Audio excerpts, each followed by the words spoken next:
Good morning. Well, I don't know if it's morning for you. It's morning for me because I'm filming this super early because they started doing construction on my street, so I kind of want to avoid that noise.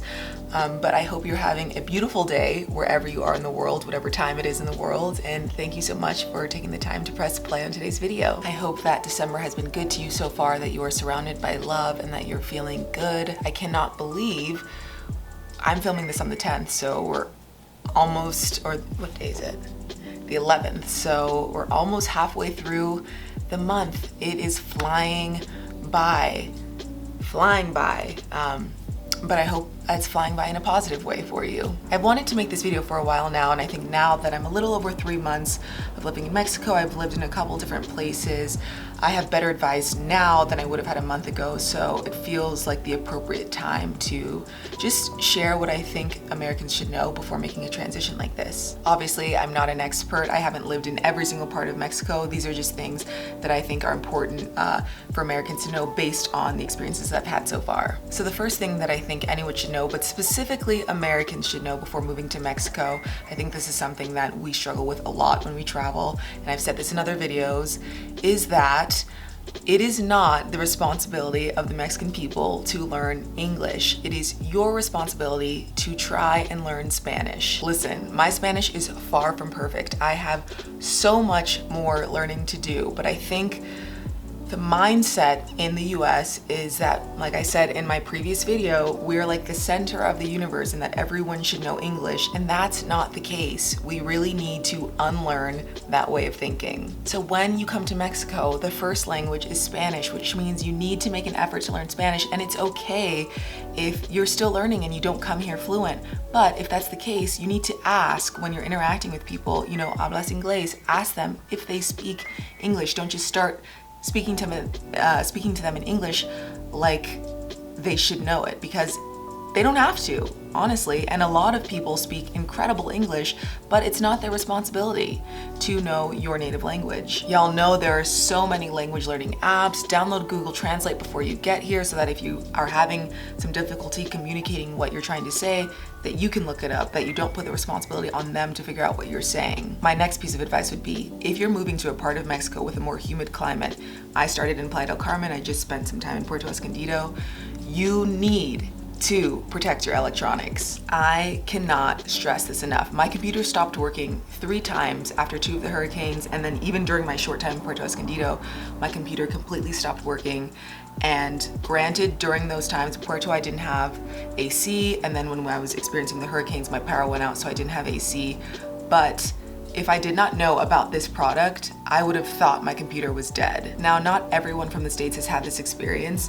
I have an older computer, so I think mine is just more prone to condensation on the inside. But I remember after the first hurricane in Playa del Carmen, the Mac repair shop in Playa was full of Americans with their computers trying to get them fixed, because our technology is just like not used to that level of moisture in the air. If you're moving to a more humid part of Mexico, I highly recommend you buy this product. I'll put a picture of it on the screen. It's called Cero Humedad, and it brought my computer back to life 3 times. Basically, it's this like container full of these like little balls, and what I would do is I would put my laptop in like a plastic container. I think I took a picture of when I did it in Puerto.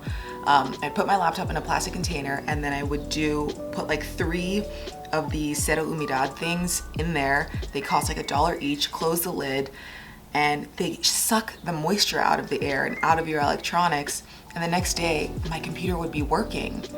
I would not have known about this product if it wasn't for my friend Roxy, who's from Mexico. She told me about it. She puts like it near all of her electronics, her computer, her cameras, and it has been a saving grace. I don't have to deal with this in Mexico City because it's super dry, there's no humidity here.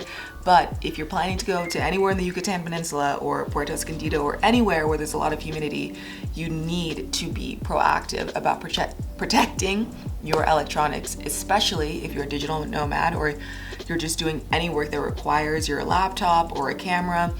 you need to protect them. I knew when I got to Puerto Escondido that I was gonna have some issues with my laptop when I felt how humid it was in the air, and sure enough, a couple days in, it stopped working, but I knew exactly what I had to do. I went to the local market, I bought my plastic box that said Humidad, I put my laptop in there for 24 hours. The next day it was working, and then whenever I wasn't using it, I put it back in that plastic box. This is more of an issue if you're staying in a humid place that doesn't have AC.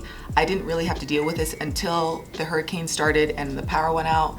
But I think that these are things that you should just have on hand anyways. It's better to be proactive and not have to run out and try to fix your computer once it's already been damaged. My next piece of advice, or just something that you should be aware of before you come to Mexico, is just the fact that your body has to get adjusted. I'm talking about your stomach, your skin, like if you deal with allergies, everything has to get adjusted. Your system has to get acclimated to the new environment. When I moved to Playa del Carmen, my skin completely flared up and broke out. I went to a dermatologist and I had to take an oral antibiotic and cream for over a month. I still use the cream because I'm from Los Angeles. We have no humidity at all, and my skin was not having it. Y'all know from previous videos, I could not afford to go to a dermatologist in the States, but luckily I was able to afford to go to one here. My visit was, I think, about $30, and I was able to get all the medication I needed for under $50. She was incredible. If you're in Playa del Carmen and looking for a dermatologist, I'll put her information below. This is not sponsored, but she really helped me. I've had breakouts and stuff before, but I've never dealt with a flare-up like that. And she said it's also completely normal. She's from Guadalajara and moved to Playa del Carmen, and she also had to go through that with her skin. So that's just something to be aware of, but your skin's not the only thing. I also experienced Montezuma's revenge for the first time while living in Playa del Carmen. I haven't had any issues with my stomach since then, but it happens, you know, she's getting adjusted. Now I'm in Mexico City, the air is a little more dry, which is what I'm used to coming from LA, but I'm experiencing allergies for the first time, which is to be expected. The plants are different, the air quality is different. Your body is just going to have to adjust. We're getting a little sun here, so I have to move back. But you know, I think a lot of people talk about your body getting adjusted in terms of the water and how it might change in relation to that. But I really think your body has to get adjusted to everything, and it will, and you'll be fine. Hold on, let me...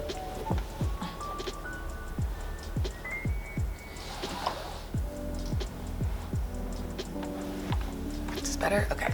Another huge thing that I think Americans should know before making a transition to Mexico is the picture that the US administration has painted of Mexico is so far from the truth. I understand that Mexico is not perfect. I understand that I haven't been to every single part of Mexico. I understand that there are parts of Mexico that are higher in crime, but the idea that this country as a whole is just this unsafe place that you shouldn't visit is such a lie. Mexico is such a beautiful place. I say this in almost every video where I talk about Mexico, and the people are so kind and lovely and warm. The culture is just like rich and beautiful.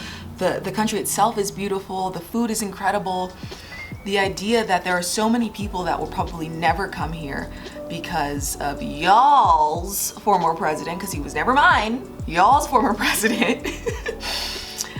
Because the way that he would talk about this place is really sad. My peeps from the US, if 2020 has taught you anything, it is that the US is so far from perfect. It is so far from perfect, and we have been lied to about so many things, and Mexico is one of them. I could go on and on about this topic, and it really works me up because I know that there are so many people who have made their minds up about this place who have never been or will never even give it a chance.